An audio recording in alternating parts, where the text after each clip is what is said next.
No, there's a pack right here though.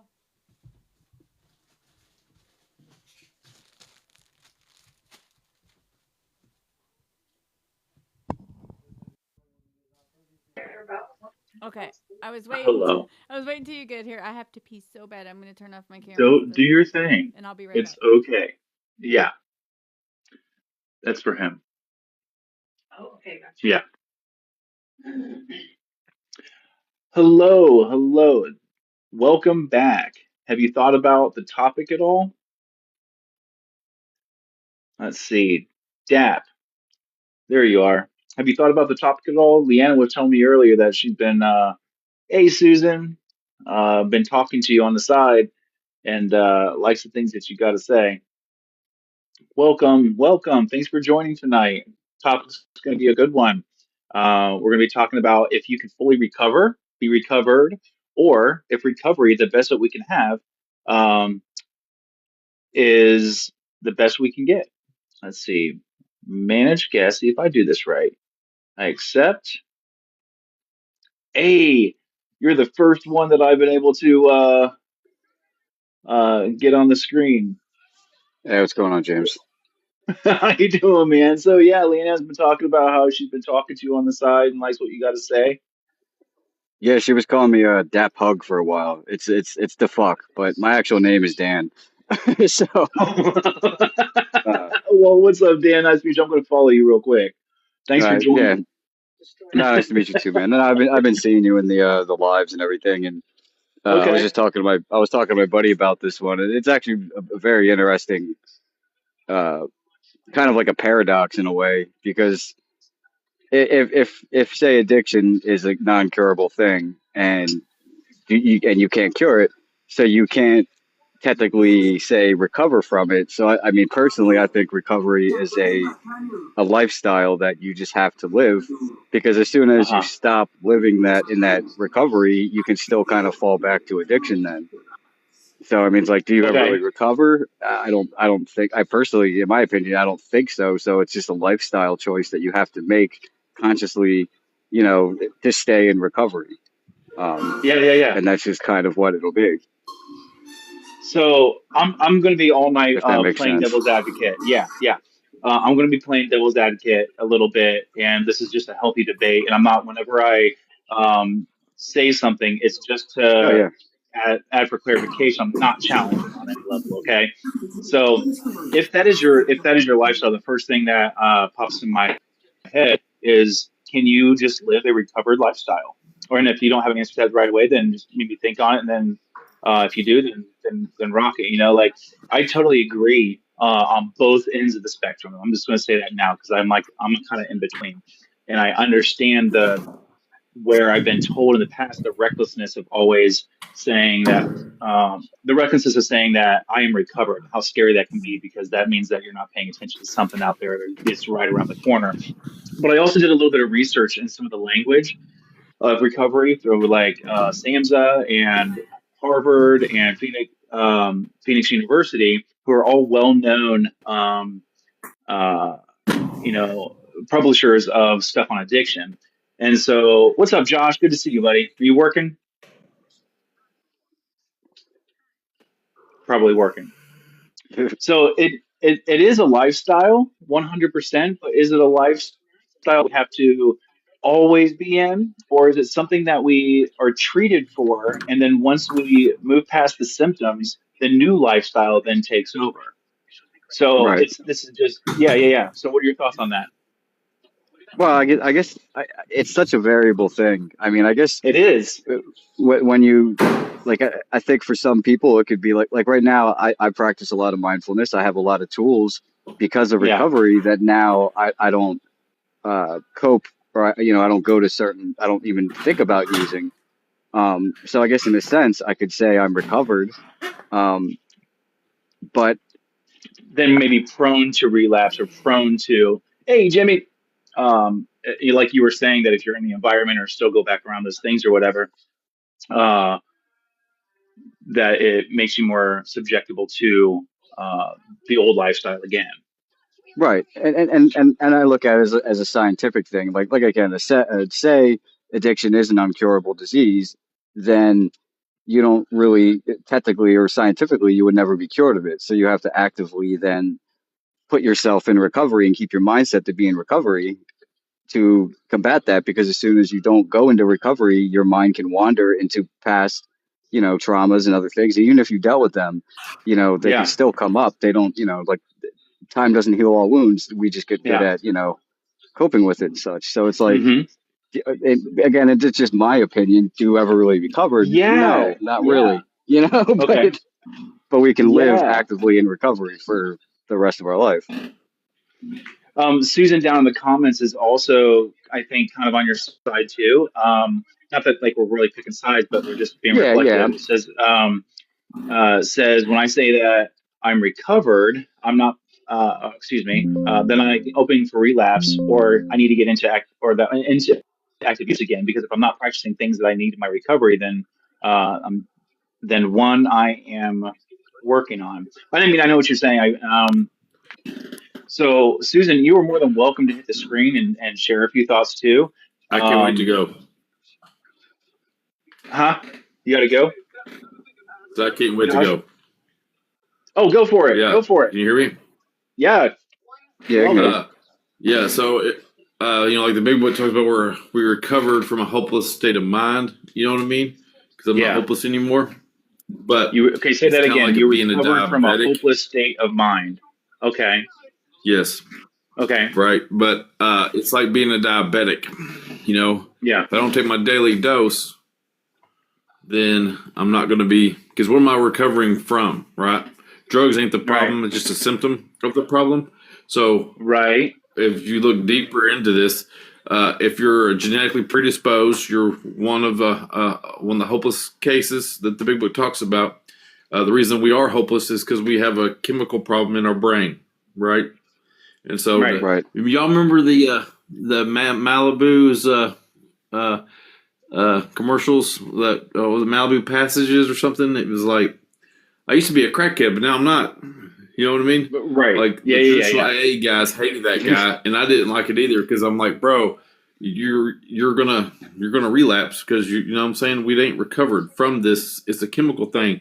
There's some spiritual warfare going on in this and a mental thing going on, and we never recover from it. So we got to take our daily dose of truth and continue to treat the sickness.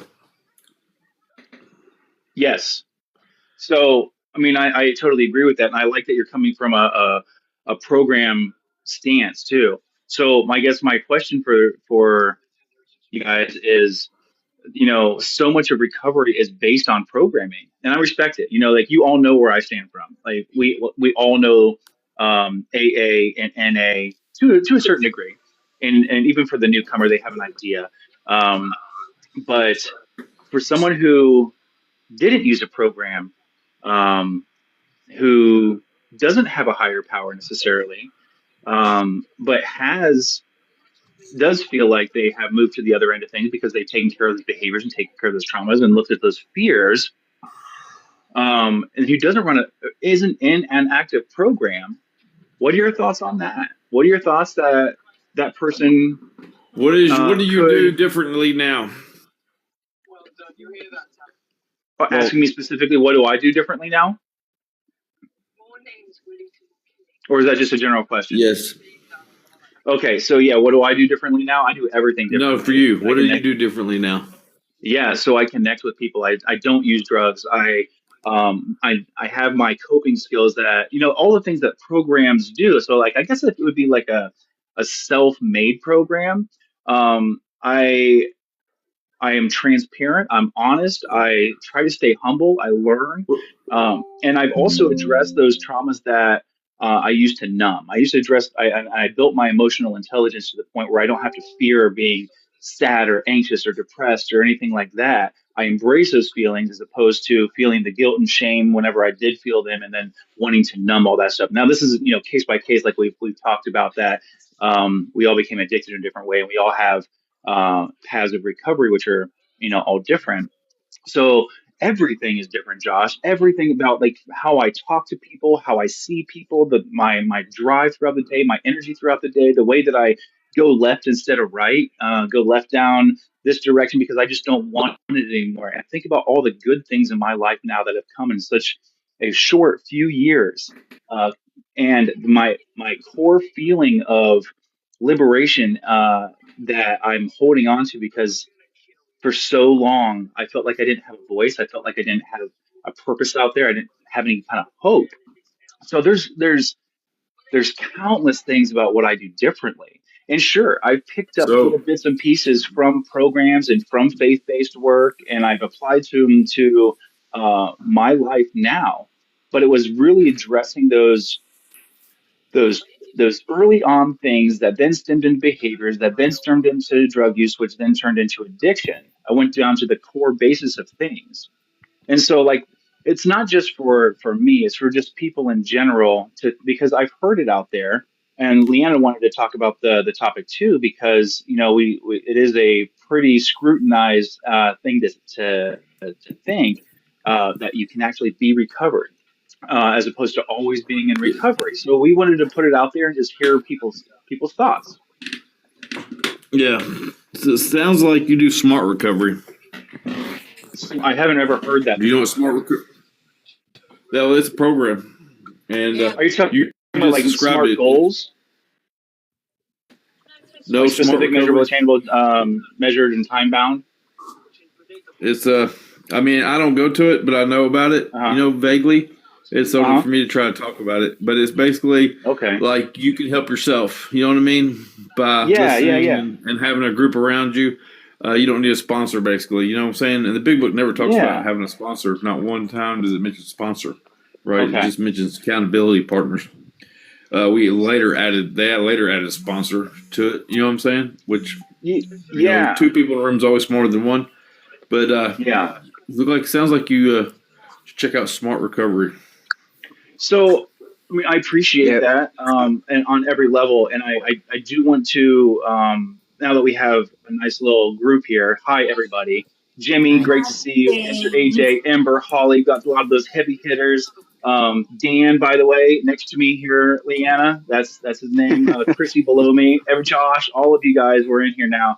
And so what I did prior to this was I just did a simple Google search that every single one of you can do. Okay. And I just compared when I put in the Google bar, can we be recovered or always in recovery? And there is like seas of information out about this. So I wanted to share a little bit of I information. think This I is going to might be a be able two-part to event. get up here if you just give me a minute. If you want to like let someone else go for a minute, I can probably bring it up.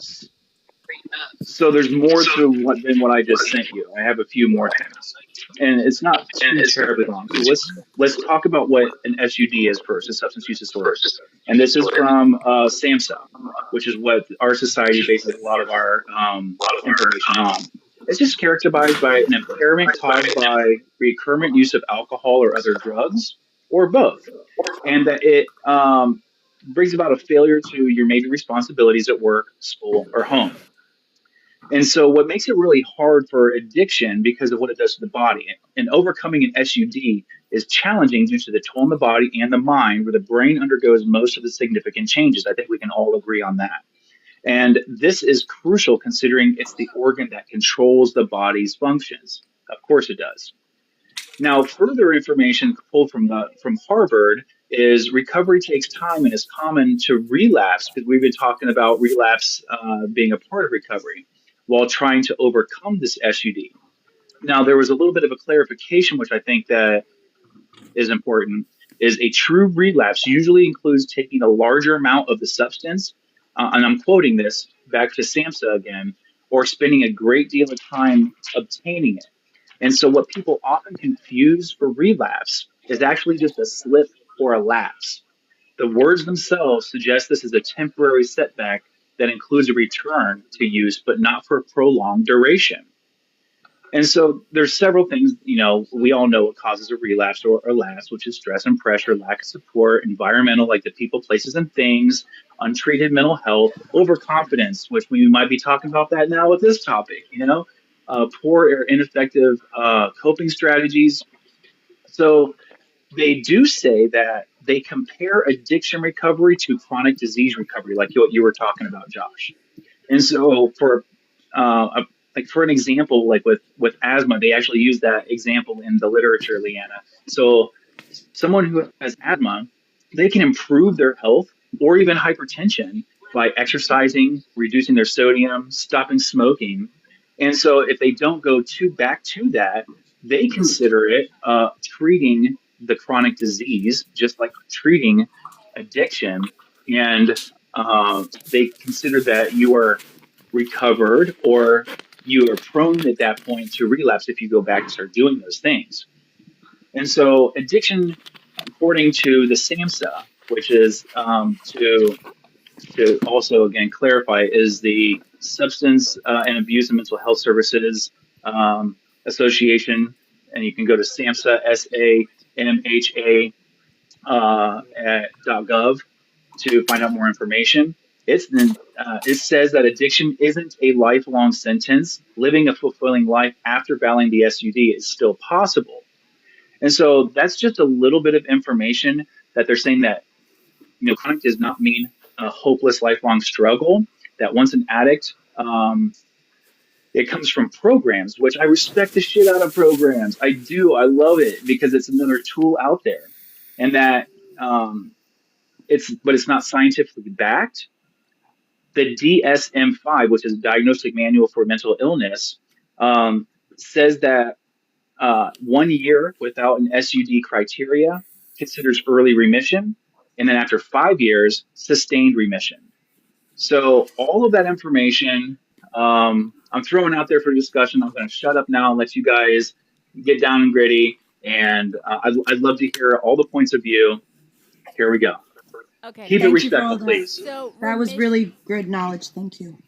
So remission, I love that. Earlier when you were talking in the live earlier, and I said, "Oh, I think I got some clarity." Remission was the word that popped into my mind. Like, I think that if I stand on the precedent of addiction being a chronic brain disease, then I was really torn about saying that we are recovered because, but remission I think is like a perfect word. I think that's a great in between. And for me, I think that's Yeah. kind of where I stand. I think like in remission, but maybe not all the way gone because I think it's always there. Okay, hold on. I think it depends on how we define recovered. We're Yeah. not talking about cured. We're talking, you know what I mean, in that definition of recovered. Oh, that's good. That's good. I like that. We're not talking about cured but recovered because that makes a lot of sense to me because like I said, I was very torn Yes. about like the word, and I think wording. This is just like our other debate that we had last time. Like I think it's about wording a lot. Like I really like Yeah. that. Not cured but recovered. That's really good. I'm gonna have to take that into consideration as well because I'm very similar. Say that one more time, just so that way I get it a little bit more in my head again. We're not talking about cured. We're talking about recovered. Yeah. Okay. So that's good. That's Okay. a good one. That's a really good way to look at it. I really appreciate that because that makes a lot of sense in my mind. Like, because I think we can never be fully cured from the disease of addiction, like cured, because it's a disease. I'm never going to be cured of my asthma. Right. Exactly. But Yeah. so it's always just kind Okay. of still hanging Yeah. out there to where like if you go into like a really dusty environment, you get around a bunch of cats or whatever, it's gonna like flare up. So I think kind of like addiction, if we get around all the shit, like it might flare up. We might start having cravings and triggers. Because for me, I really don't have a lot of cravings and triggers and stuff anymore. Like, but I'm not around anything at all that like at all. No type of nothing to even so maybe I don't know. I really like that. Recovered but not cured. I'd like to hear from somebody who believes the contrary, though. Yes. Who thinks this is just a crock of poo and doesn't believe that what the literature says, doesn't believe what SAMHSA says or Harvard or Phoenix because of their life experiences, and they're like, look, this is what I believe, And but we're going to do it respectfully. Yeah, I respect that. Like for some people, I think like Josh works a program and he works it rigorously, and for him, that may be his recovery. That may be recovered for him. That may be what his recovered looks like, is that because for everybody it's going to be different. Just like recovery is different, pathways are different, journeys are different. I think when we decide in our head if we're recovered or not, I think that's different. I think it's kind of like a personal decision. Like when we think we have reached where we're trying to get at sustainably for a set amount of time or whatever. And so I think maybe that might be a good way to look at it because but what I was going to say is that I respect anybody who does believe that, because for some people they may have to keep working recovery for the rest of their life, and that's, hey, however they've got to do it, that's, good for them. But And I guess I'm going to interject one little snippet because I want to explain why this is something that I'm passionate about, of finding out more information. It was because when I started peer recovery support and started that training, I asked the guy, well, once an addict, always an addict, right? And he looked at me dead face and was like, no, once an addict, you don't always have to be an addict. And just for me, being able to hear that I can fully move past that, it was actually liberating for me, because I felt like I was always going to be under like this umbrella, this blanket, this, overlording bit of addiction. But something happened in my thinking process that I couldn't have predicted, and it's really even hard to describe other than like a light switch, that it gave me hope in a new way. So that's why I wanted to bring it up. So there's the floor, guys. So, Okay, no, can I I was gonna- say something? Yeah, go ahead. Thanks. I'm sorry, AJ. So, I don't follow a program. I don't object to programs, but I have to do it my way. I know it's not a my way program or this or that, but I got to do what I feel is best for me. So, I believe we can recover, but we're not going to be there's no fully recovered. Because it's a lifelong process. It's something we have to deal with. It's a disease we're going to have the rest of our lives. So I don't knock the programs. I don't none of it. I'm open to everything like you guys are. You guys are teaching me that. It's just I feel like our addiction is a disease. We're going to be stuck with it the rest of our lives. We're going to fight a battle the rest of our lives. And, we're going to have bumps in the road. We might have relapses. But we'll never fully recover. It's going to be something that goes on for a lifetime. So we've got to be there for each other and help each other through these times. And understand that we're gonna, what am I saying? My tongue's tied right now. no, But I love that, Holly, and I love that you're having the courage to say that you believe differently from us, first of all, because it takes a lot of courage to stand up here and when pretty much all the points that you've heard so far have been, on the contrary of what you're saying. So, I want to first off acknowledge that, and second off, I think that like you said, like we have to be there for each other, and so I think like that's a big, like I see, and this is why I'm really torn. Like when me and James had the conversation about about this topic, I was like, I'm really torn about it because I believe that way. Like I believe that I have, like James was saying earlier, I'm not the same person that I used to be. Like not even at all. Like I treat people differently. I look at situations differently. My temper's different. My entire mentality is completely different. So like, yeah. I feel like Yeah. we're working on ourselves. Like, So I want to point out that Holly said that relapse is still a possibility, and I want to recognize that relapse for me is still a possibility, or a lapse, or whatever it might be. I also want to clarify that I am not ignorant to that on any level. Yeah. Yeah, We I guess. gotta pick each other up. Like, we might have a fall, but don't look at us different. It's something we might not be able to control. So, don't judge a book by its cover. Just be uplifting and don't be a negative Nancy. Just help each other. I mean, come on. And that's all that I ever see anymore around my area, and it drives me nuts. Like, I know I'm still in Pink Cloud, guys, and all this. I'm still learning a lot too, but I just can't. Yeah. We make mistakes for F's sake. So if they fell, help them pick them back up. Like, don't just leave them there and kick them in the dirt. People need help sometimes. Okay, that's it. I'll stop ranting. I'm gonna go back to the Christmas lights. Go ahead, Josh, you want to go back to you, and then Jimmy right after Josh. How about that? I know, Jimmy, you've been waiting over there in the corner. I appreciate you. I can just feel that you got some, good wisdom Got words the for us. Yeah, I know they're coming. Yeah. He does. And then we'll just kind of go around the circle here and end back up with Mark. So go ahead, Josh. Only 50 to 60% of the people that end up in these rooms actually suffer from the disease, because we get drugs are an addictive substance. So normal people can get addicted and end up in these rooms, right? And so, like, there's 10 people in here. If only 50 to 60%, not all of us suffer from the disease of addiction. When we have consequences because drugs are addictive substance, right? That's probably not the greatest. It's not the most, because everybody in this room is going to say, I have the disease, right? But that's not reality. You know what I'm saying? I'm not saying we all don't. I'm just saying if only 50 or 60% of the people have it, well, then the math don't add up, right? That's really interesting that you say it like that. How is the disease of addiction? Like, isn't it like the ASM criteria or what? What are we talking about? I mean, the DSM, I think, isn't it? Or, yeah. So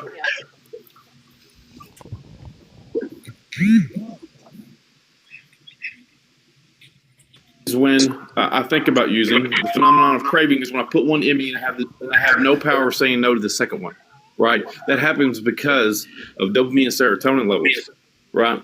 Because a person that's genetically predisposed, if they take a substance, they're 100% going to have a problem with that, right?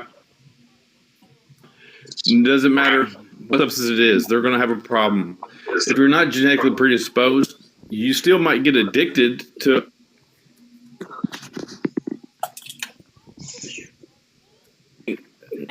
I'm not taking anybody's inventory. I just want to make that clear.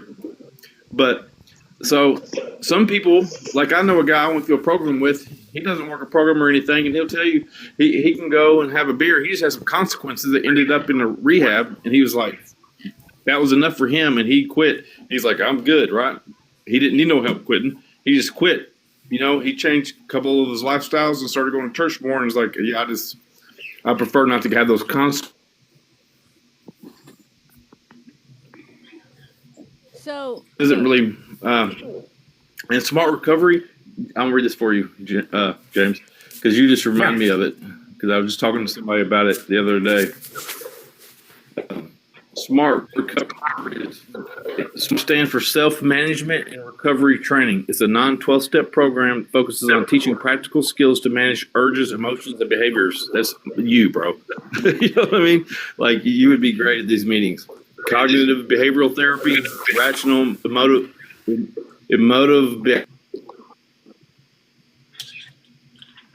model. Their 4 main points are building motivation, coping with urges, managing thoughts, feelings, and behaviors, and living a balanced life. That is exactly what I do. yeah, that does sound very. That's when you said it. I'm like, you're smart recovery.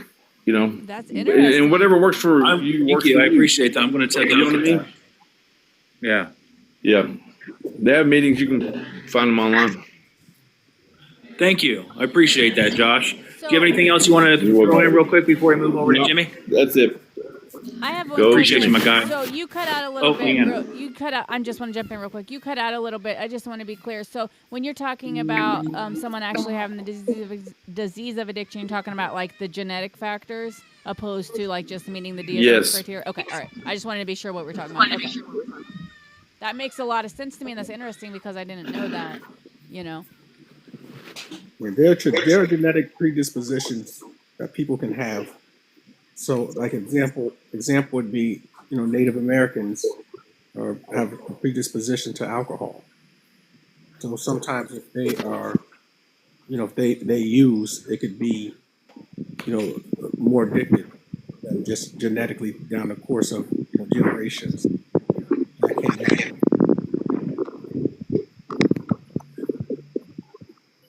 So, I'm coming from a place of predisposition. I got family down the line who have dealt with every substance under the gun. I've been an addict for decades. And for example, my mom's she's listening to the thing because it's really important right now. She's in the background just processing things, and she used to be an addict, and she wanted to interject and say that she just had a surgery, and she used to be addicted to cocaine, and you might want to call it marijuana or anything she's saying, and then she just had a surgery and was on pain pills and didn't have any problem stopping.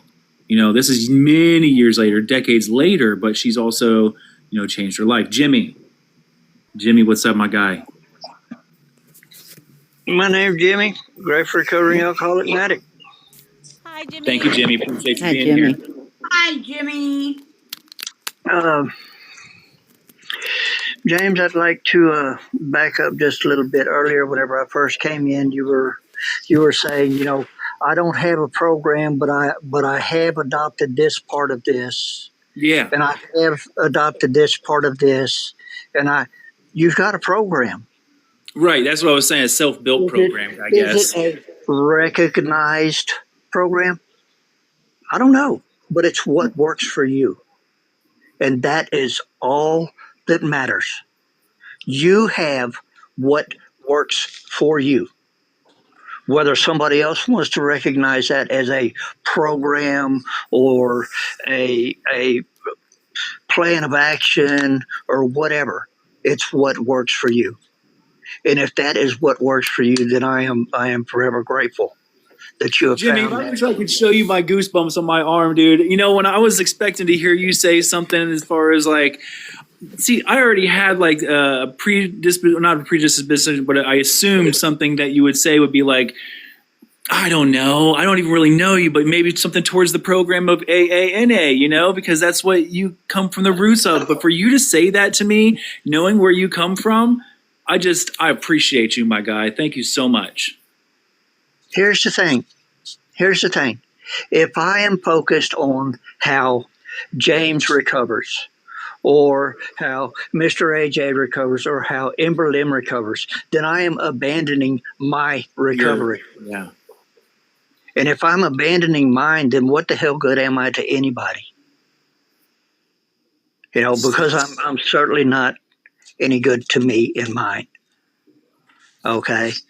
That being said, as far as recovered,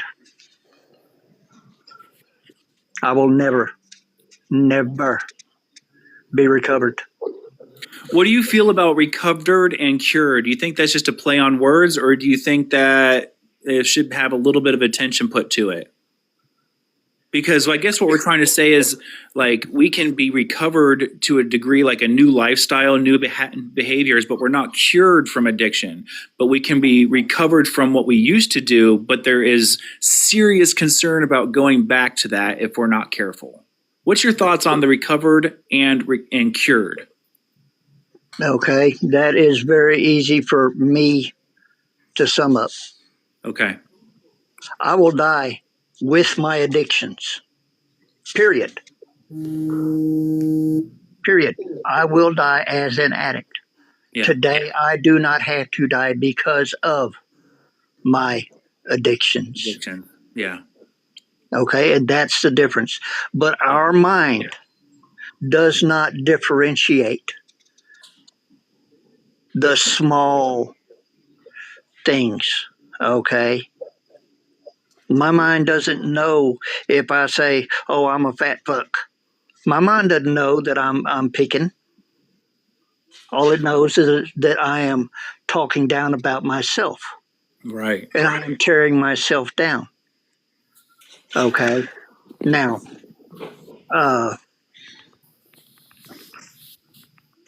I can tell you about how I've seen proof that we never recover. I can talk about driving up on a fatality accident scene and sitting there for 6.5 hours with my daughter's body. And so that's your I am that's horrible, and I'm so sorry. And that's your experience that you can give, your personal testimony to. And, that's what's important, is being able to, hear those things. And I can also attest for my own experiences, but that's pretty I guess that's the importance of hearing all of these things, because we all come from different walks of life in different areas, different environments, different paths of recovery. And I mean, yeah. I can tell you about 38 years of experience of seeing people walk into these rooms and, getting, a year, 2 years, 10 years, 15 years, 20 years, and thinking they've got it. And you see them today, and next week you go back to the same meeting, and it's like, hey, so-and-so went back out. They didn't make it. And I hear you. I hear all those examples too. Like even when I was doing the program. Where is the cure there? Where is the cure? Right. Well, in those examples, there wasn't one, but there are examples where people can give the opposite of that, and I appreciate you bringing that up, because it reminds me of all those times that, the wall that I look at my detox center, I look at those names who've tried to stop using, and that's the wall of death. That's the wall of, or unalive, or whatever it is now. And it's sad and it's real. So, thank you. I appreciate that. Any final thoughts before we go down to Mr. AJ? I really appreciate the things that you said tonight. Again, I want to reiterate, where is the cure there? I'm not saying that it's impossible, and I'm not trying to discourage others from following their path. You follow what path you want, and I'm going to support you, and I'm going to love you. But just be very careful. I'm tired of burying people. I think being I'm careful tired. is the key there. Like James said, that it's important to recognize that relapse is always still a possibility. Absolutely. Yeah, because even though, like I said, me, for the first, good chunk of my recovery, I got married, had kids, focused in on that, didn't do anything, recovery related, and recovery wise, I was fine. I didn't still have any desire to use drugs, but I was mentally falling into a big depression. So I think that the cure that we're talking about comes in personal, working on ourselves, being a better person, being kind, being doing the things we're supposed to, doing adulting. I'm obviously failing at adulting. I literally was late for our 3:00 live today because I forgot to pay our electric bill. Yeah, but just things like that, taking steps towards being a real adult and being a better person, I think is kind of what we're going at here. But I really appreciate. I love your opinion. I love it that again, just like Holly, you're not afraid to get up here and speak your opinion and your opinion. And I really truly appreciate all of your words. Appreciate you always being here. I gave you a special shout out in my video today because I so much appreciate your input. Absolutely. Love everyone's input. And I love how we can talk about these things, even with conflicting or where there's no discourse. I don't feel like anyone is being disrespectful. So Jimmy, if you're good, we're going to move on. Thumbs up. You got yourself muted right there. I'm going to move downward to the corner down there, the professional, the one and only Mr. AJ. How you doing? Hey, welcome. Welcome to the screen. Good. I'm only going to take up a couple minutes of your time. I just wanted to say, when we're using, the word cured and, things to that effect, I like to, use an example of, you got cured and then you got healed. If you're healed, you can be in recovery and be healed. It's just you're not in a situation to where the thought of using or anything is popping up. Yeah, but you might go your entire lifetime and never use it again. Say that again. What words did you just use? You said healed, right? When you used the word cured earlier, I said healed. I like that. I like that a lot. Yeah, because you're not necessarily, y'all use the example of being in remission. It's very similar to that, because you can be healed. One thing that I would, when I was counseling, is that I would tell people, one of the hardest things I used to have to tell people is I used to have to give them a rating diagnosis on when they were getting ready to get out and come back into society outside of the institution. And a lot of it played a role was the zip code that they were going back to. And there was a lot that I had no control over. So some guy would say to me, he might say, you know, why did you give me this rating? You know, why did you give me a fair? Or why did you give me a guarded? And I said, a lot of, you know, about 50% of it has to do with the zip code that you're going to be living in, because the people, places, and thing triggers are more prone there. It doesn't mean that you will do it. It just means that you're going into a high risk area. So Right. one thing I like about what this slide does is everyone seems to be aware of their high risk and trigger areas, and I tend to stay away from them. And I think that's very, very important in recovery, because if you can do that, that's almost like half the battle. You know, just being able to get out of those high risk, those high trigger areas.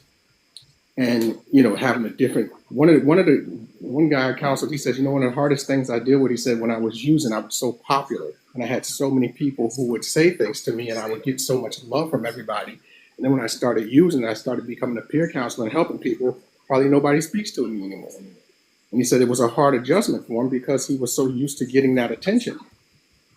And he said, you know, trying to do it this way makes it very difficult. And that's part of the battle too. You know, you don't get the validation that you were getting when you were the life of the party per se, even though it was destroying you. You know, so that's something that, you know, some people will struggle with, you know, as they're going through their addiction. And I get that. I understand that. You know, sometimes, unfortunately, our society gives you love when we're not necessarily doing the right thing. And I'll close on this with this. Lena, I didn't struggle with any addiction, at least, you know, nothing recent. But I can tell you this: I forget to pay some of my bills once in a while too. So I did. I forgot to pay, and we were sitting here about 12:30 today, and all the lights went out, and my husband just knew. He's like, "You did." I've done it before too. I was like, "Yeah." The bad part is that we live so far up in the mountains that, like, if the power goes out, Wi-Fi drops, I have no cell phone, no nothing. I couldn't even like get on and pay. I had the money. I just forgot to pay it.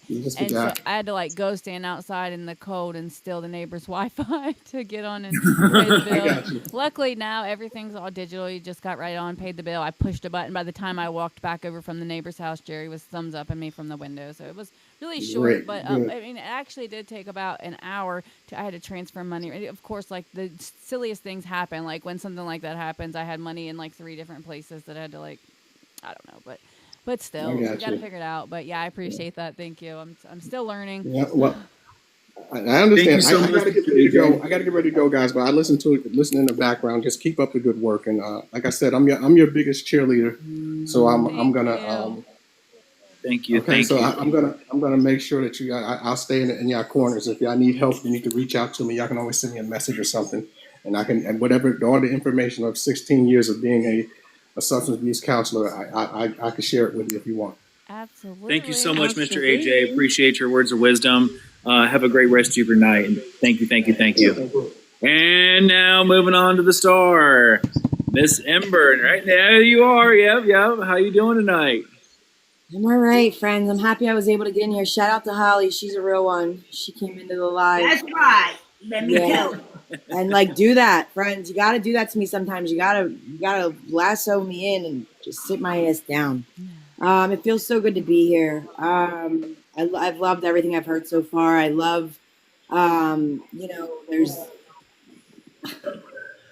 I love that there's like that thin line that we can cross, right? That'll either flip us off or flip us on. And I love seeing everybody's minds are going and they're kind of feeling it and they're not, and they're just like soaking it in. And like, I love it. I love that this is a safe place. James and Leanna, you're doing amazing. I mean, it's such a safe place. Like it really is, for myself at least. And I don't trust nobody nowadays. Everybody's up for debate. So that says a lot. You know what I mean? I'm here. I feel safe with you guys. I love seeing other friends coming together. So what was the topic? Good question. First of all, you know what I'm going to ask you? Number one, where you at? Day 7. Day 7, you made it a week. Oh, Right, that's awesome. That's awesome. So good. So good. Thank you for that. And thank you for being here. The topic is, it started off and it's been kind of shifting, but as far as the language goes, it originally was, do we always have to be in recovery or can we be recovered?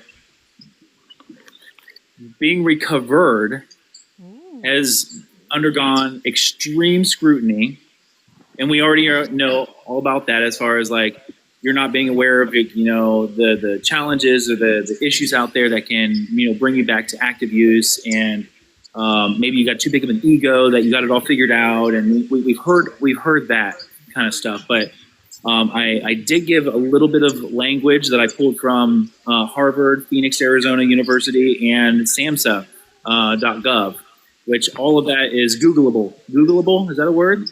But and there's seas of information on this topic about both ends of it. And so not really a debate, but a healthy conversation is what we're talking about, because I come from a place of like Leanna, non-program, but unlike Leanna, I come from a place of not having a faith, a higher power.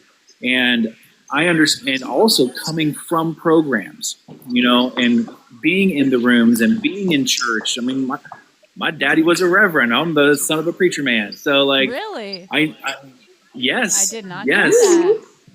Well, there it is. You learned something new about it. So with all of that, I just wanted to have a healthy discussion about the idea of being recovered, because when I was in peer support, they said you don't always have to be an addict. And for some reason in my brain, there was a light switch after like nearly 25 years of addiction. I was like, I can move past this? What the fuck are you talking about? And it gave me a sense of like freedom that I had never felt before, a new sense of hope. And then all of a sudden things just became easier. So anyway, that's kind of the topic, and we've thrown around the word healing. We've cure, and what was the other word? Remission. So those are all words that have popped up recently, and I want to give you a chance. If you have anything to say, great. Other not, we'll move on to Chrissy in the corner. Unless Holly has anything new to say, real quick, but I want to give everybody a chance also. No, go ahead and do everybody else first, because I'll come in. You're here though. Okay. She's the MVP. She's actually the MVP. Holly's the MVP. Thank you, Jimmy. I don't know much about this situation, and I'm not here to debate, because if I start debating, I probably won't stop. But I love being open-minded. I love learning how to be open-minded through you guys. All 14 of you people are really setting an example, because I was such a closed-minded, stubborn person. And I'm learning from all of you, and I really appreciate you setting an example. I met Pulling on my daggone heartstrings, like, oh my gosh, that was so humbling. Thank you. Yeah, no, thank you guys, for real. Like, I don't know what I'm doing here. I'm just kind of, you know what I mean? So, You're here.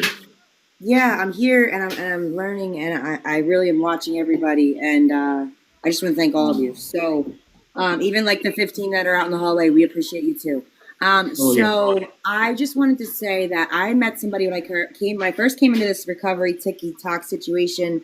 I was in a community, and it was a really good. She was a mentor of mine, very, very good friend of mine, and she never called herself or anybody else recovery or recover. They're not recovered. They're recoveries. She goes, and her name's Jess. My name's Jess. I'm your favorite recovery. And because she's like, you don't have to identify as that addict anymore. You can identify as a recovery. So that was something that I love. There's way more to the backstory of that all, but whatever you identify as, just like, scary part in K-pop, we're a little bit scared of this part, so we have to fast forward, but not too much, because then I'll flip out that I fast forwarded too much. So you want me to or no? Okay, you want it off or on? He's just like me, so indecisive. You want it on or off, baby? Off. Okay, just for a second. Okay. Oh, yeah, no. Okay. So I just feel like, whatever you identify as, like, I just really always go back to this. Like, as long as we all share one common thing, and that's the desire to just not use, not drink, not whatever you do, just if you have the desire, the key word there is the desire not to, we can all sit at the same table. You know what I mean? Yeah. Thank you so much, Ember. I appreciate you being here. I'm a big fan of yours. Keep going every minute. Really proud of you. Moving on. Chrissy, you there? You've been patiently waiting right there, right below me. You got anything to say, or are you just listening tonight? Oh, I have things to say. Oh, let's hear it. How you doing? Great. Thanks for asking. How was the dreams? I'm sorry, I don't mean to cut you off and interrupt our topic, but I want to know, how did that work? The thunderstorms did nothing. That's awful. Yeah. So I'm gonna try a different sound tonight. Yeah, you try a different sound. I'm gonna look right now for different techniques to give you an idea, and we'll talk about it after everybody shares their view. Yeah. Okay. So on the recovery or not recovered, I feel like my active addiction is in remission because I promise I'll never be recovered. I'm 45. In 40 years, you showed up at my house with something soluble, it'd be all over. So I can't be cured. And talking about programs and whatnot, I went to rehab, went through, I skipped detox. I didn't have to go there. But all the steps into outpatient, got through that. And I'm back in outpatient now, but that's something different. I had a heart surgery, and instead of taking pain pills, I wanted Suboxone. Mm-hmm. So that was my path. But I've never worked a step. I've never, sorry, someone was talking. But I have went to meetings and done service work. But when I was at meetings, it felt like they were all cliques and groups, and I was never able to talk. And like the second night I tuned in here, I was able to talk. So I love this forum. But yeah, my path, I stayed in the town that I went through rehab in for 3 years. Now I'm back home, but I just don't, I know if I go there, I'm going to mess up. So I just don't go there. And, and I don't think about it as often. Like I have dreams every night, but it's not making me want it. It's just the dreams are irritating. Yeah. But yeah, that's all I had to say is I'll never be recovered. Just in remission. Okay. Thank you for standing up and saying that. I appreciate you. Thanks. I appreciate you all. And hopefully you working with Leanna, and I'm glad that we have been able to create a platform that everybody hopefully has a chance to speak, feels heard and seen. That's really important to Leanna and to me. I know that I talk a lot and go on rambles, but I do want to hear from everybody. So thank you so much for sharing. All right, we're going to move on to VK, and then we're going to drop down into the corner where I don't know it's X1, and then up to Joseph. Time for the one time. One time? Okay. And that's kind of the order we're going to go for the moment. Unless Leanna has something else to say. Oh, she's talking to Jerry. Hi, Jerry, out in the background. VK, what's up? How you doing tonight? Good to see you again. I'm doing all right. I'm just been going into a lot of rooms. Ember has been inviting me to a lot, and she's I awesome. joined one recently. That's been I've been quiet, but I like listening to everybody. I like these. If anything, I like the Zoom platform. At least you can go to meetings, every hour of the day. And you guys definitely seem like a good group. It's been a while since, I've been in a good group, and glad y'all took me in with open arms, Yes. Yeah. So I have a hard time, reaching out or like, you know, speaking out, I guess. I got to work more on that. But, you know, I got now 5 weeks clean. So, 5 weeks. Yes. I remember when you said it, you shared it was 4 weeks. yeah. Oh my gosh, that was a quick week. Yeah. That was last week. Man, Yeah. that's So, congratulations, my guy. Thank you for sharing that. I love being a part of someone's recovery journey. And then just like Ember saying that she got a weekend. And back, I remember when she came in, was like, I'm 2 days again, guys. And I'm now, like, you telling me that you made it another week, man. That just, and of course, we're going to open our arms to you.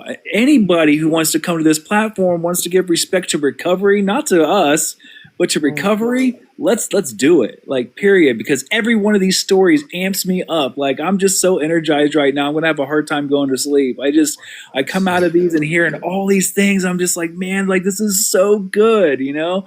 Sorry, I kind of took the stage. What? Come on, BK. Thank no, you. I mean, I'm just going to be quick. But, you know, definitely a few people in here have, you know, helped me out so far. I haven't been posting, but I would like to try to post more positive things. You know, kind of just to get myself out of that, you know, negative mood. Because you know, I'm kind of slumped out that you know I don't have a job. You know, and it's been so difficult to get one. You know, I even went to school to get certified and all this and that, and it's like still not working the way. Obviously, it's not going to work the way I want it to, but I guess I just gotta wait, you know. But you know, I reach out, I keep calling, you know, making sure that you know I stay on top of it. I still go to meetings, you know. It's not so much of the step work that I do; it's hearing others. That's like that gives me that you know confidence and gives me that like higher power and all that. So, but yeah, that's pretty much it. I'm Man, I just here to appreciate listen. you being here, and I'm going to put him on blast today. Remember N? You recognize N from coming in here? Yeah. He called me today, and we were on the phone for 30 minutes just chopping it up, and it was great. So anybody who's watching right now, I love to connect with people. I'm a peer recovery supporter. So is Leanna. My information, my phone number, yeah, I'm ballsy. I put it in my bio. My email's in there too. Leanna's in theirs too. I don't. Great. Oh, she did it! Yes. Hey, David, good to see you. So yeah, you want to call me anytime, VK? Man, let's chop it up for a little bit. Let's do it. So I just want to offer that up to you. I want to say something real quick too, BK, is that obstacles that are like our past and stuff always like it. Like we created those obstacles. I know that like, you know, you're going to want to kick me in the face for saying this, but like, you know, we obviously, we created those obstacles. Like for me, I've been, you know, in recovery since 2017 and I'm still dealing with the obstacles from my past. I was supposed to get that job at Recovery Works, and a charge came back on my record from Cincinnati from like 2019 that I don't know. And yeah, and so like my past is still catching up with me, still causing me problems, and I'm just chugging along. You know what I mean? We'll get it taken care of. Whatever. You know, it's no big deal. It's just a little misdemeanor charge, and I have full wholehearted belief that as soon as I get in front of the judge and I say, hey, look, this is where I'm at today, that they're gonna say, you know, whatever, because it's nothing.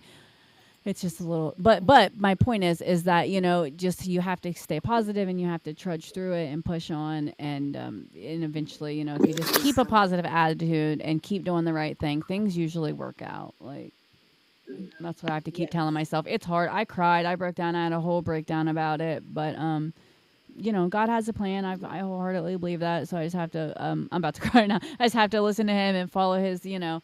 Follow what He wants me to do, even if I don't like it. You know, I'm hard-headed. God has sometimes slapped me in the head, so that's probably what's happening. Aw.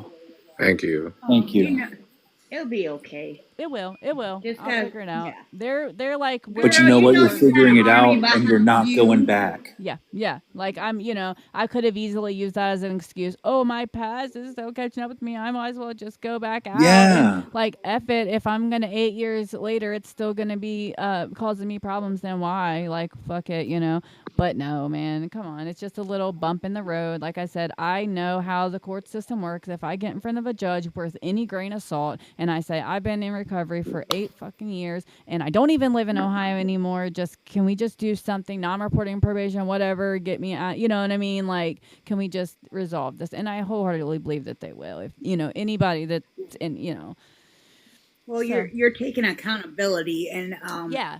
I know a lot of judges look like that. They hate the ones that come in there and so like when you go to jail, what is that saying? Fake it to make it or Fake whatever. it till you make it. Yeah, thank you. And so, look, honesty is the best policy. And if I don't know, I didn't get in trouble a lot for rugs or nothing, but yeah, just taking accountability. I know they don't frown upon that. They give you more props and they're more likely to be lenient on you. So do you need that letters or something? Because girl, we got you.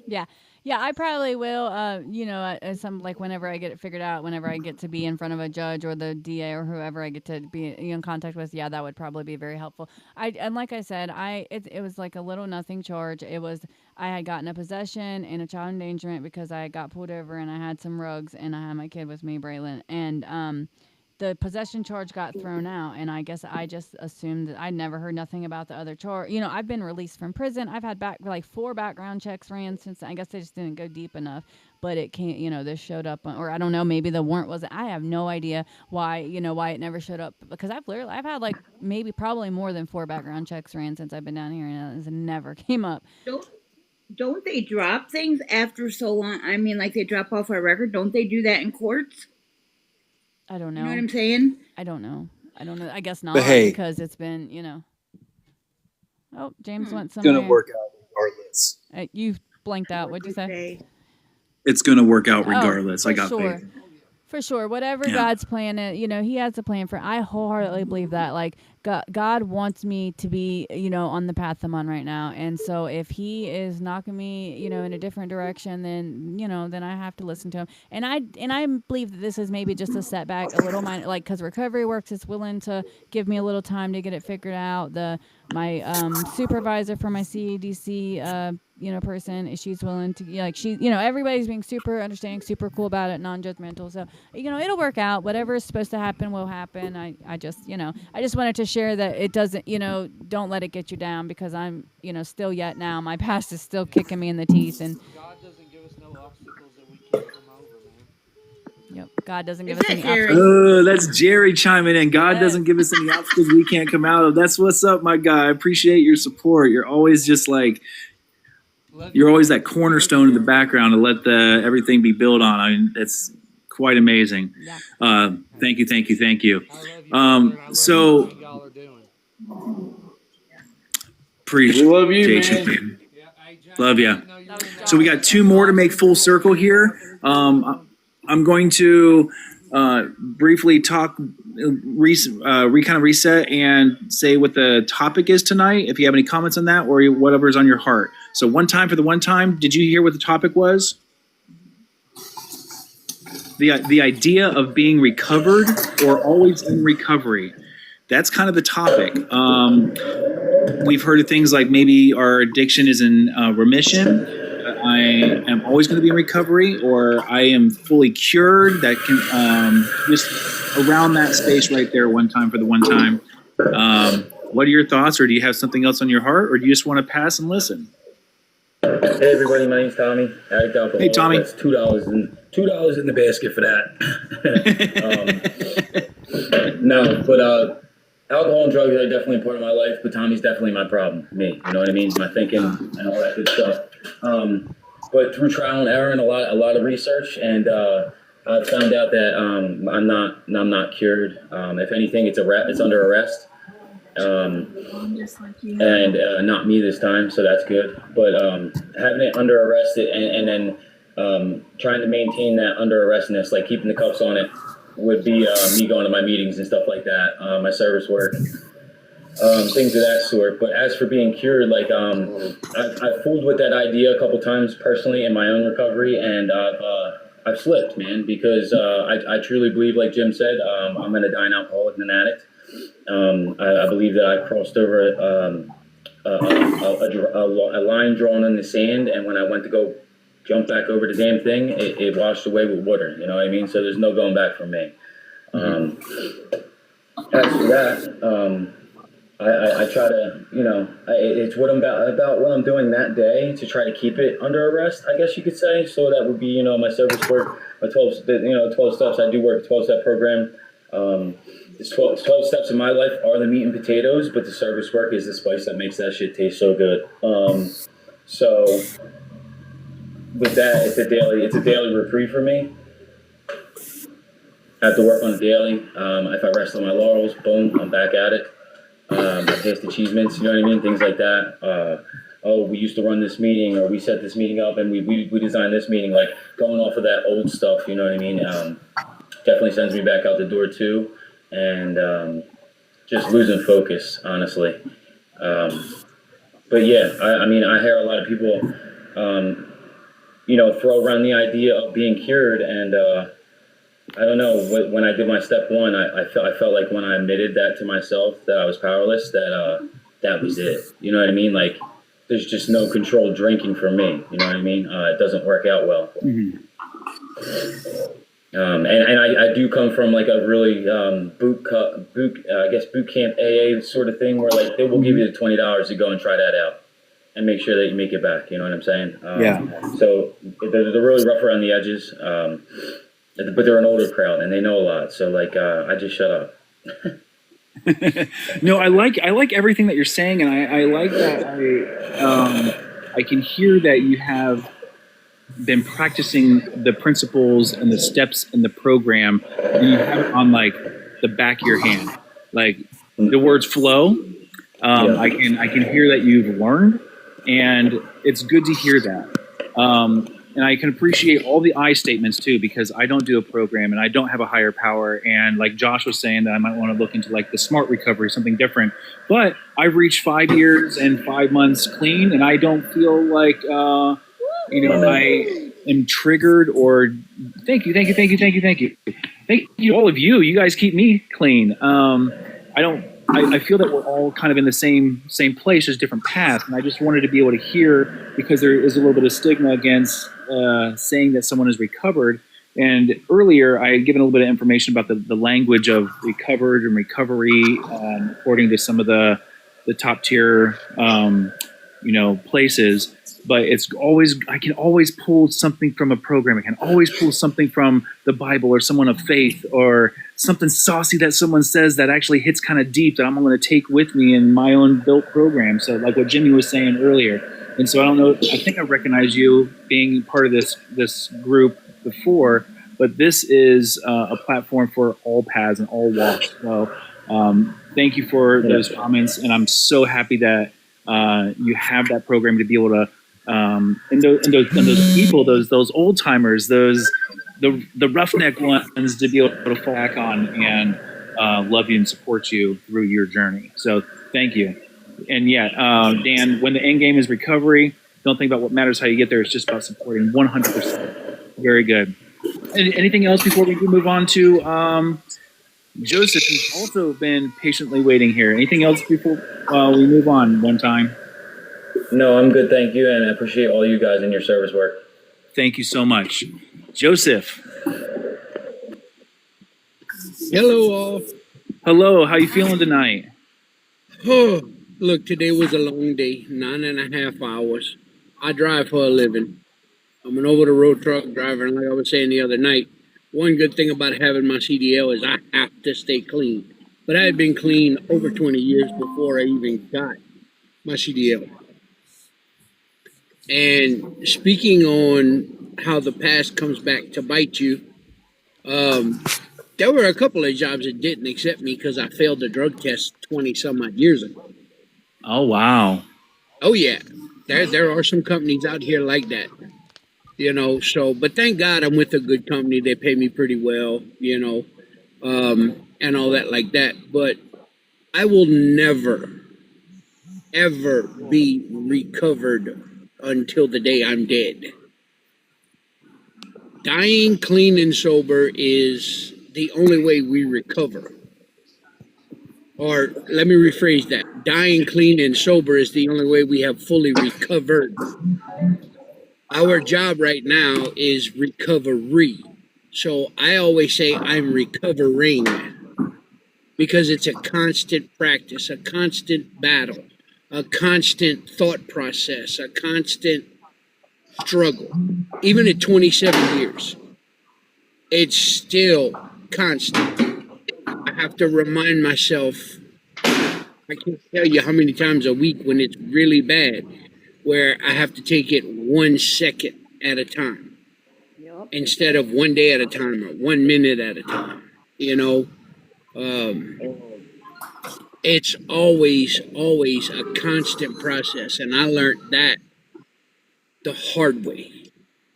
I tried the meetings several years ago. I sat in a chair for 6 years, and every meeting I went to, all they did, and forgive my language, ladies, I forgive it, but all they did was cry, piss, bitch, and moan. That was it. If they had a flat tire and AAA was 45 minutes late, they were thinking about going and get a drink or thinking about going and get a drug. No, fuck that. Change the damn tire yourself. And at the time I was in recovery, at that time, I was homeless. I had lost everything. And I almost lost my life. Because everything I had done had almost killed me. The doctor told me I had enough dope in my system to kill 2 of me. And I'm a big boy. I'm 5'9", 200 and... Well, then I was 230. Now I'm like 260. Still got you beat. Yeah, you might have me beat, but still I'm a big boy, but I almost lost my life to this stuff, and I was homeless. Since then, I've been married twice, lost both my wives. They both cheated on me. They couldn't understand that, me as an addict, my brain doesn't work the way theirs does. I've got 4 kids, and my kids understand, they have an addictive personality. It's in their DNA because my dad's an alcoholic and an addict who still practices. I'm recovering, and of course I passed it on to them. So they already understand it, and they already understand that their mind doesn't work like the normal person, I'm going to call it, but who really is normal? Those are the people that really need help, not us. Right. Hey, Joseph, you got a fan down there in the comments. I'm not even gonna Coda Blair. That's one of my daughters. Yes, that's one of my. This is the other daughter. She's. Hi. Yeah, this is one of my daughters, and Coda is my second born daughter. She turns 21 on December 16th. As I was saying, normal people are crazy. They need help more than we do. And they think we're crazy. No, we're sane. Yeah, because we can admit that we are messed up here and in our heart. We know that we're, and no, I love we it. We can admit that, and they can't. It's hard for them to do it, and they don't understand why they have so many problems, but most of their problems don't even compare to ours. But I remember, and I need to go home. The host, I remember. I don't remember her name. Forgive me, I'm bad with names. But she was on the other day when I made the comment. My worst day sober is still better than my best day using. Yeah, 100%. And 100%. I remember that, and I love that, and I carry that with me every single day. You know? Yeah, 100% for sure. It's another reason why not to go back. I appreciate you. So yeah, thank you so much for those good words. Everyone's been so just sensitive about everyone else's space. I was a little concerned about how this was going to pop off, but I'm like sucked in. So I think we're getting close to the time. We've been So on maybe for we an should hour be 15, yeah. So, and we're going to okay. continue So this this, topic tomorrow, just for anybody. If anybody had anything else to say, if anybody wanted to think on it, if anybody didn't get a chance to talk, we are revisiting this topic tomorrow because we figured there would be a lot of people that would want to talk about it. so if you know someone who's struggling, if you know someone who has something that they want to say about it, professional or one day, or it doesn't really matter, let them know and say, pop in. Now's a chance for Leanna to do the plug. Love everybody's comments. Thank you so much. You've helped me out so much. Just being able to, Joseph, I'm going to follow you. And it looks like you have one more final comment before Leanna does the plug. Okay, is that right? It looked like you had your hand up. You wanted to say something real quick. I just wanted to say, VK and James, congratulations on the 5 weeks, VK, and James, congratulations on the 5 years, 5 months. It does get easier, VK. You just have to make it. You just have to make it. My first year was the hardest for me. You know, that I remember vividly more than anything else is that first year, because that was the hardest year of my clean life. Yeah. Yeah, I recently. Hey, well, I hope to was- see you tomorrow night. Sorry, I recently I was will told definitely try. by my podcast guest last week that his somebody he had met, I think it might have been like his parole officer or somebody, they said, man, look, the streets are going to be waiting on you. Give it 1 year. Try it. Really put your all into it for 1 year. And if you fucking hate it, then the streets will be there. And he's got like 6 years now. So like, I loved that story. I loved it when Wow. he told me that. Like, that was really powerful. Yeah, because I mean, like, that's the truth. Like, man, just give it a shot. He's like, you've been living, Yeah. you've been living this way your whole life. Try something different for 1 year. And and he did. And so I thought that was really cool. So. But so we're gonna drop a plug. We are here every night, Monday through Friday at 7 o'clock. Saturday and Sunday is 7:30 Eastern Standard Time. I'm also here every day at 3 p.m. doing readings out of The Flip Side, different sides of the same coin, written under the handle of the Dopeless Fiend. I am also do a podcast at 6 p.m. on Fridays, 1:30 on Saturdays. The podcast can be watched on Facebook, TikTok, Instagram. YouTube is the best place to watch it. I will be on TikTok live, but you can really only see me and hear them. So if you want to see the guests, watch it on YouTube at my Feral But Sober YouTube channel. There's also a Feral But Sober Facebook group if you guys want to join it. It gives updates on the podcast. Also, you can post any inspirational recovery related things in there as well. If you need help, whatever. Like James said, me and James are both certified peer supporters. Our information is in our bios, both of us, like our personal cell phone numbers. If you guys need it, reach out to us. We I think that's it. James is going to be doing a live bar talk starting on like the 22nd. We'll give more details when that comes up, but guys, stay tuned and keep listening for that because that's going to be our next step. So, or his next step. Ours. It can be ours. Like it's great. We're just growing. So thank you. I appreciate that. Thank you everybody for your respect tonight. Thanks, Jerry. Appreciate you. It's going to be a lot of motivational stuff, man. It's going to be uplifting. It's going to be about how we can help somebody else achieve their dreams and how we can connect and network. And that's pretty much what's going to be Bar Talk. And we're talking about a lot of the recovery stuff too, like Leanna's doing. But I want to do something a little bit different. But love you all. Love you all. See you tomorrow night. Tell somebody else. Bring one person in and let them know what we're doing. Yes. All right. I'm going to make another post. Thank you so much. You guys are rock stars. Bye. Thanks, Jerry. Appreciate you. Bye, Leanna. Leanna, you're doing great. You are doing great. Wait a You're minute. amazing. James, you're the best hype man ever. Okay, I love you, friend. Bye. Holly, you're the MVP. Chrissy, yes. Chrissy, wait, before we leave, I Googled something for you. Let me see what it says. Yes.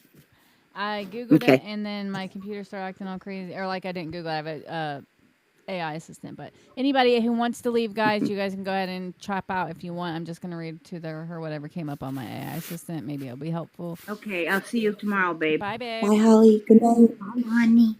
Can I listen, Farrell? You Or can, Leanne? yeah, absolutely. It's just I typed right in my AI assistant. I said I have a client, but I just so they would know what I was talking about. And I said that's having very vivid using dreams, and how can we get past this? So let's see what it says. I haven't got to read it yet, but it may be helpful. It may not. I don't know. I would just do anything I can. You know what I mean? At this point, I'm just grasping at straws. Yeah, that's my plan. Yeah. I mean, it's been 3 years of these dreams, I've had enough. Yeah, like enough is enough. So at this point, let's just try everything. Okay, it says, this is what it says. Using dreams are common in recovery and don't mean relapse is imminent. You can share strategies that help your client normalize the experience, reduce stress, and turn these dreams into opportunities for growth. Why using dreams happen. Brain adjusting to sobriety. Sleep cycles disrupted by substance use often reset during recovery, leading to vivid REM dreams. I did not know that. Emotional processing. Dreams may reflect unresolved trauma, guilt, or memories tied to the past. Subconscious rehearsal. The mind is practicing sobriety by confronting old triggers in a safe dream state. Oh, I did not even consider that either. Yeah. That's a pretty cool way to just look at it. And there's just a few things like to maybe, help cope, I guess. But coping strategies to share. Reality check upon waking. Remind yourself it was just a dream. Grounding techniques, deep breathing, naming things in the room help. Journaling the dream. Writing down details can reduce anxiety and highlight patterns. Reframe the meaning. Encourage viewing these dreams as signs of healing, not failure. They show the brain is processing recovery. That's really cool. Talk it out. Sharing with a sponsor, therapist, or peer group reduces shame and normalizes the experience. Strengthen sleep hygiene. Consistent bedtime, limiting caffeine, and calming routines can reduce dream intensity. Mindfulness or meditation before bed helps calm the mind and reduce intrusive dream content. Use dreams as practice. Reflect on how the dream ended. Did they resist, feel regret, or wake relieved? They can reinforce commitment to sobriety. Quick comparison of approaches. So, like the grounding, it says there's like a little chart, and it says the grounding after waking. The benefit of that is reduces confusion and cravings, and should use that like every morning. The journaling is to identify triggers and patterns. You should do that like ongoing. Peer group or therapist discussion. The benefit of that is normalizes or reduces shame. You could do that like weekly or however much you need it. It says. We're here every night, so feel free to use us if we help you. Sleep hygiene, the benefit of that is less vivid, more restful sleep. You should do that daily. Mindfulness and meditation calms your mind and lowers your anxiety. You should do that every night before bed. Reframing your dreams turns distress into growth opportunities, and you should do that after every time you have a dream. The key message to share is having vivid using dreams is normal in recovery. They don't mean relapse. That's your brain's way of healing. Encourage your client to use grounding, journaling, and peer support to reduce stress and reframe these dreams as progress markers rather than setbacks. Sure, that was a lot, but hopefully something there helped. Thank you. Yeah, I could try journaling and peer support, but like I don't need grounding because I know it's the same exact dream every night. Sometimes they're lucid. And I know I'm dreaming now and I wake myself up. But, I know I'm not going to, I know that I'm not going to use again until it's in front of me. Yeah. And I don't have cravings or anything. It's just the repetitiveness of the same dream. Yeah. Like, maybe journaling it, like they said, maybe journaling it would help. Or like also like every time if you have the dream or whatever, like call somebody, reach out, to the peer group, or like if you want it to call, and you don't, it doesn't have to be me specifically, but I will be glad to be that person for you if you're comfortable, but if not, pick someone you're comfortable with, and just every time you have the dream, call whoever and talk it out. And I'm a big believer. One of my biggest things that I say all the time is that like if you put something into words, it takes away its power. So maybe like talking about the dream, describing it to me or whoever, and it might be a little triggering to you, like, so make sure you're comfortable. Of course, I don't want to ever do anything to make you uncomfortable, but maybe it would help. I don't know. You know what I mean? Again, I searched Yeah. this on Microsoft Copilot, so like I obviously am not a doctor or anything, and just just giving If you you some were, you wouldn't be doing podcasts, right? no, I would hope not. But Oh. so I will. I also I like to use Microsoft Copilot and Google Gemini, so I will see what Gemini has to say also, and we'll maybe check back in tomorrow. But like my phone number is Yeah. literally Yeah, my I'll be here. personal cell phone number is in my bio. Do not hesitate to just shoot me. Even if you just want to text, if you don't want to get on the phone, if you know me, like that's fine. If you just wanted to talk or whatever, I'm always here. If it doesn't have to be about the dreams, it can be about anything. I'm always here for you. Cool. So Thank you. there are 7 people still in here. I just want to say one more time, guys, we will be here every day at 3 p.m., every night at 7 through the week, 7:30 on the weekends. We're in Eastern Standard Time. I hope to see you guys there. And Chrissy, just something to think about. We're in the process right now of putting together a women's group probably like once a week. So I will let you know when we get that set up if you would be interested in that, because I know there's some things that in recovery that people might want to talk about only with women, you know? So... Yeah. we're definitely in the process of getting that going, and then we're gonna James, I think, is gonna start running like a men's group or whatever. But Yeah. well, I'm all so right. happy that Rachel shared this the other night and I found it because I love it. This is the only platform I've been able to talk on, except for in rehab, but I cried every time I talked. I'm so glad. And nothing makes me happier than when I get in my inbox in the mornings and I'll have like messages from people saying similar things like your platform really helps me. I feel safe there. Like that is amazing. I've had several people recently come to this platform from another live that some stuff's going on, and I mean, I'm not going to get into Yeah, it I because then kind I'd of be as heard good as that. them. But yeah, but so that made me feel really good. Like, not that someone else is losing their group because I hate that for them, but the fact Yeah. that they are feeling comfortable enough to come here, that's really amazing to me, and I love that. So thank you for being here, and thank every one of you for your support. AJ, I still see you hanging out. Dan over there, I almost called him Dap Hug again. Jayla and Holly, thank you guys all for being here. Ramon, we are actually leaving. But thank you, every one of you guys, and I'll hope to see you guys tomorrow. Bye. Much Call me, love. Chrissy, if you need me. I will. Thank